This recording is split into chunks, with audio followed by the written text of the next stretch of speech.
સુરત શહેરના રાંદેર વિસ્તારમાં ધોળા દિવસે બિલ્ડરની કારમાંથી ₹35 લાખની રોકડની લૂંટ ચલાવી ફરાર થઈ ગયેલા લૂંટારુઓને પકડવા માટે પોલીસે હજુ સુધી સફળતા મેળવી નથી. ઘટનાને 2 દિવસ વીતી ગયા હોવા છતાં લૂંટારુઓ પોલીસની પકડથી દૂર છે, જેના કારણે સ્થાનિક વેપારીઓ અને બિલ્ડરોમાં ફફડાટ જોવા મળી રહ્યો છે. તપાસમાં બહાર આવ્યું છે કે લૂંટારુઓએ ખૂબ જ વ્યવસ્થિત રીતે રેકી કરીને આ ગુનાને અંજામ આપ્યો હતો. બિલ્ડરની કાર સાથે જાણી જોઈને ઝઘડો કરી તેમનું ધ્યાન ભટકાવીને કારમાં રાખેલી 35 લાખની રોકડ ભરેલી બેગ લઈને શખ્સો ફરાર થઈ ગયા હતા. આ લૂંટારુઓએ જે મોપેડનો ઉપયોગ કર્યો હતો તેનો નંબર પ્લેટ પણ ડુપ્લિકેટ હોવાનું સામે આવ્યું છે, જે દર્શાવે છે કે આ કોઈ રીઢા ગુનેગારોનું કામ છે. લૂંટ કરવાની ખાસ પદ્ધતિ જોતા જ પોલીસને આશંકા છે કે આમાં આંતરરાજ્ય મદ્રાસી કે ઈરાની ગેંગ સામેલ હોઈ શકે છે.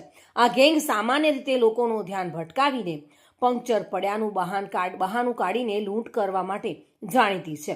પોલીસને તપાસ દરમિયાન મહત્વના સીસીટીવી ફૂટેજ મળ્યા છે, જેમાં લૂંટારુઓ ગુનો આચર્યા બાદ શહેરની બહાર ભાગતા દેખાઈ રહ્યા છે.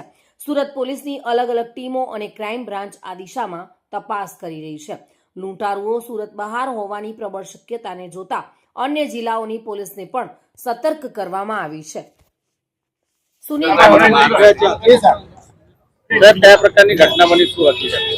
આજ રોજ બે સગા ભાઈઓ બાગલ 4 રસ્તા પાસે આવેલ કોઈ આંગળીયા પેઢીમાંથી રોકડ રકમ લઈ જ્યારે એમના વતન કીમ તરફ જઈ રહ્યા હતા, ત્યારે રામનગર 4 રસ્તા તથા મોરાબાગાની વચમાં પ્રકાશ મોબાઈલની સામે એમને બે અજાણ્યા ઈસમે ગાડીની પાછળથી ટક્કર મારી વાતચીતમાં ઉલઝાવી અન્ય બે ઈસમે આગળથી અપ્રોચ કરી જ્યારે બે એ વાતચીતમાં ઉલઝેલા હતા ત્યારે એક ઈસમ ડ્રાઈવર સીટની પાછળનો કાચ તોડી જે રોકડ રકમ રાખેલ બેગ ઉપાડી ભાગી ગયેલ છે.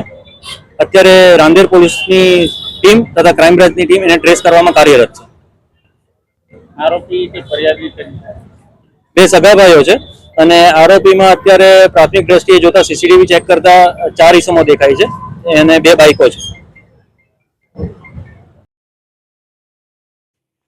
સુનિલ ગાંજાવાલા સાથે bureau report, today Gujarati news.